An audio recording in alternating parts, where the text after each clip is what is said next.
Diouf Bodian, avec qui je partage énormément de choses. Foofu laa ci yem di nuyu aussi Ngagne Demba Touré, le responsable de la jeunesse patriotique de PASTEF.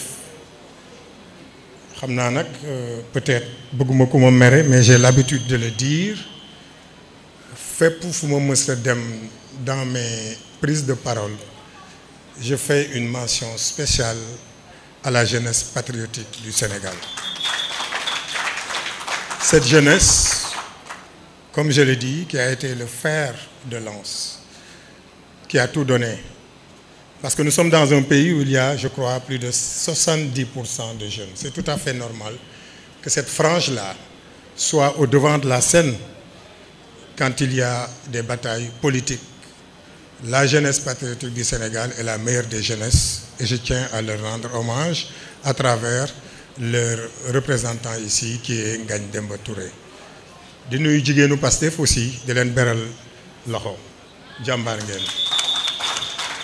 Jàmbaar ngeen, vous ne faites pas partie de ces femmes à qui on donne des tissus, à qui on donne de l'argent pour qu'elles accompagnent les leaders politiques. Non, vous êtes là.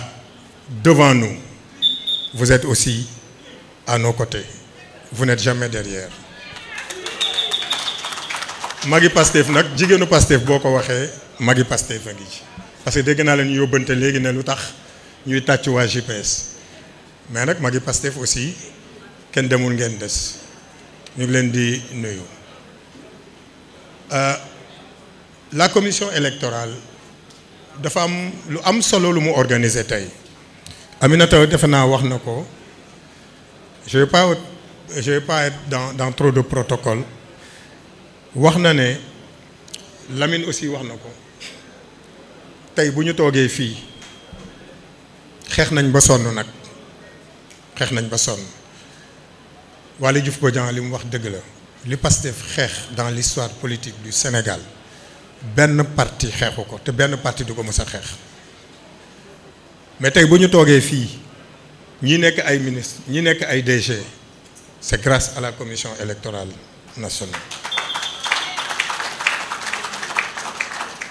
Yomb na trop ñun góor ñi jël dépense joxe, mais bu ñu lekkee c'est grâce aux femmes. Kon tey commission électorale amoon nañ leen jukkal. Ngagne Demba mu ngi ko waxee en 2019 bi ñu génnee élection présidentielle. Le président Ousmane Sonko dafa ne si nous réussissons à bâtir un appareil politique, un appareil électoral fort, 2024 nous allons prendre le pouvoir. Il avait le sens de l'anticipation déjà, xamoon na exactement lan mooy tax ñuy gagner. Donc c'est le lieu de vous rendre hommage, de vous féliciter. Et puis ñu continuer nag liggéey bi parce qu'il y a d'autres batailles électorales qui nous attendent. Te duñu xaar ba boobu jot ñu leen di mobiliser waat. Non, non, non. J'ai toujours été là à vos côtés et je continuerai à être à vos côtés pour vous accompagner, Inch'Allah. Donc, de les féliciter, de les encourager. L'INAC, c'est un instant de partage et de communion, certes, mais c'est un instant politique. Ma beral nak nuyo le président de la République, le président, son Excellence, M. Bassirou Diomaye Diakhar Faye. Un frère de parti qui a tout donné à ce parti et qui continue à donner à ce parti là où il est, à la tête de la présidence de la République. Son Excellence, M. le Président de la République, est une fierté pour nous tous ici présents.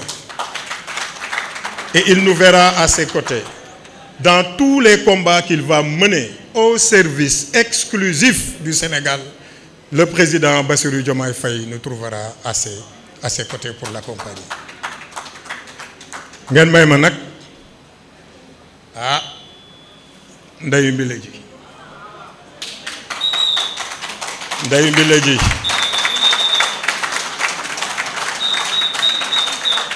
ndeyu mbile ji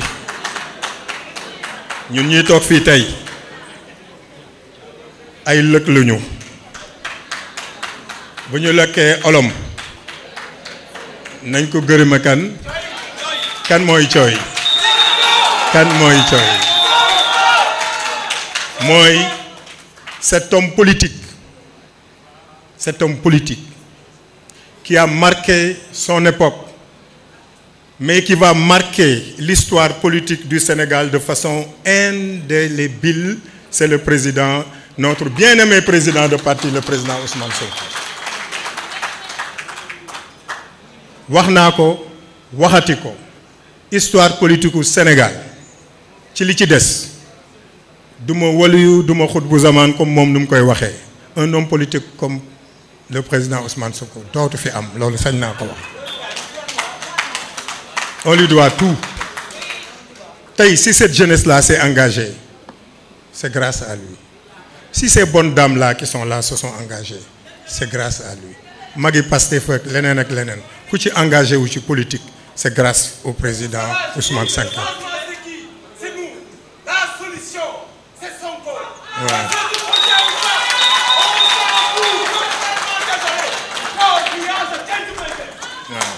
Jërëjëf. Kon lépp lu ñuy def ñun Pastef laa wax Pastef Ousmane Sonko mooy suñu alpha mooy suñu oméga bu joxoñee ñu joxoñ bu banquee ñu banque ci loolu nag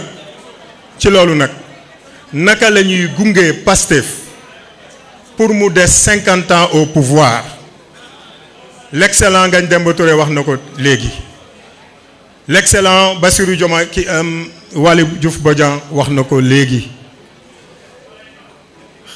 war nañu xam ñun ñooy ñan pour xam fan la ñu jëm xam nañu ñooy ñan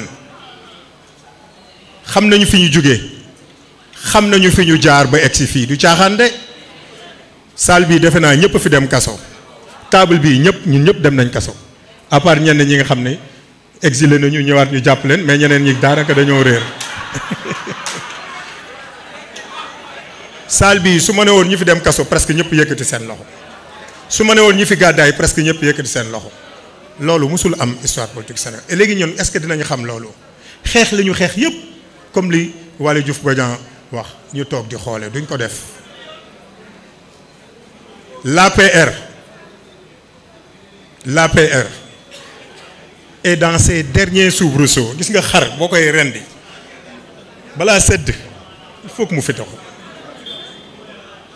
waaye ku xam Pastef fi mu jaar ba egg si fii jël pouvoir ku xalaat Macky Sall ñëwaat ci réew mi dëgg la de mon cher frère Waly Diouf Bodian vous avez parfaitement raison dañ leen a xaar ba lu bari mais incha allahu rabbi Macky Sall lenn mooy taxaat mu ñëw Sénégal de xanaa mu rep mais xalaatul tegaat tànkam fii Sénégal te ñu ngi koy xaar ñu bëggoon nag ñu jublu ci liggéey bi musuñu koo bàyyi sax mais bu ngeen déggee keroog suñu président de parti ni mu waxee war ngeen xam ni combat bi jeexagul dafay continuer. On a pris le pouvoir certes mais il y a beaucoup de choses à faire. Loolu nag ci ñun la dépendre Ngagne Demba wax na ko léegi gëmuma ni sax division am na ci parti bi parce que dans toute dynamique de groupe il y a des contradictions. C'est une forme de dialectique qui existe dans tous les groupes et j'ai l'habitude de le dire. Les Américains disent que dans un groupe où il n'y a pas de conflit, ce groupe-là n'est pas viable. C'est tout à fait normal qu'il y ait des chocs d'ambition dans nos groupes. C'est tout à fait normal mais nañ ko sellal parce que ñun ñoo jaay sellal politique bu sell sénégalais yi et pour l'essentiel mën nañu xuloo suñu biir mais quand l'intérêt général est là devant nous c'est ça la force de Pastef.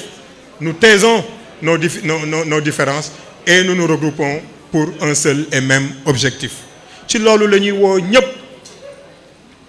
Pastef Dakar ngeen may ma féliciter les coordonnateurs qui sont là.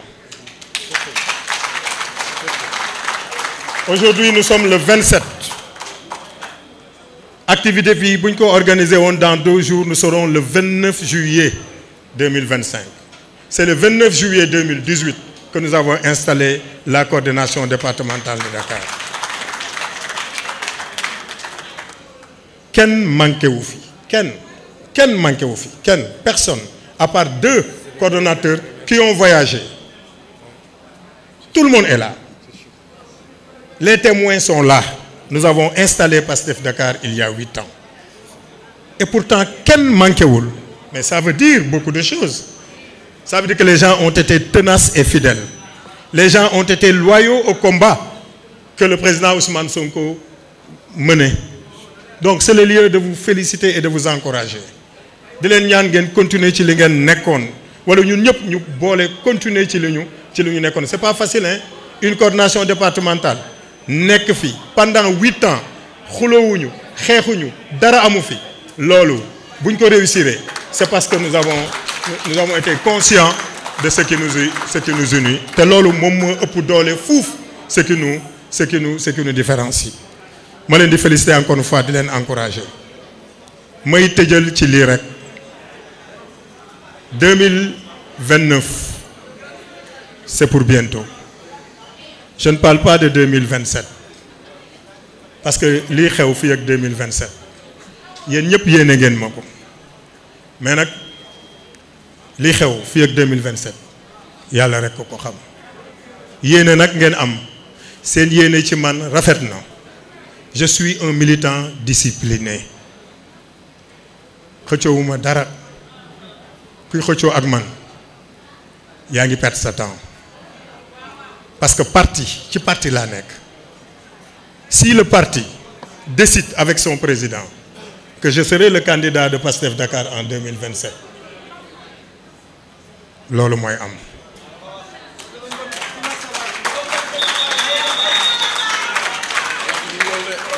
su ko wa may ma wax ji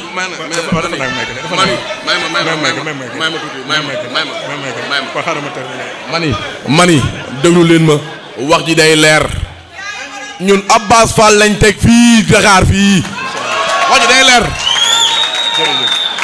jërëjëf mani li may wax c'est important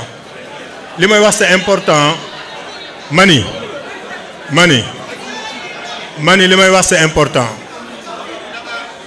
liggéey bi may def ci parti bi parce que 2015 laa ñëw ci parti bi quand même 2017 j'étais sur la liste de Dakar titulaire qui a amené le président Ousmane Sonko à l'Assemblée nationale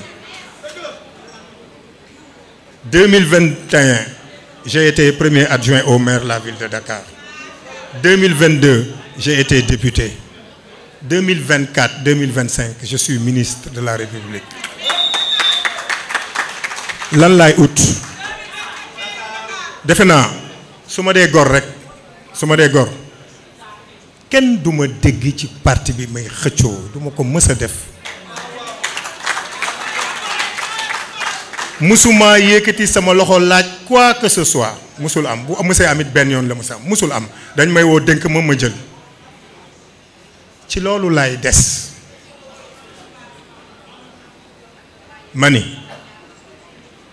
ku nekk ci ñun am nga loo bëgg bu ko yàlla tuddee mu am bu ko yàlla tuddul du am mais nañu moytu yenn yi ci suñu parti bi di jël ay nit di leen fay naan leen xas leen Abass saaga leen Abass def leen ni Abass di jël ay nit ci parti bi naan leen saaga leen Waly Diouf Bodian saaga leen Ngagne Demba Touré dem leen ngeen def lii loolu nañ ko bàyyi parce que ça ne nous honore pas kenn ku ci ne fii boo toogee xalaatal ñi dee énormément de gens sont morts ici à cause de ce projet énormément de gens seen kër tas na am na ñoo xam liggéeyatuñu ndax projet bi ngir yàlla nañ leen xalaat te ñu yërëm suñu leader yi yërëm le président Bassirou Diomaye Diakhar Faye ñu gunge ko yërëm notre bien-aimé leader le président Ousmane Sonko li Ngagne Demba wax c'est important président Ousmane ñaara ko sonal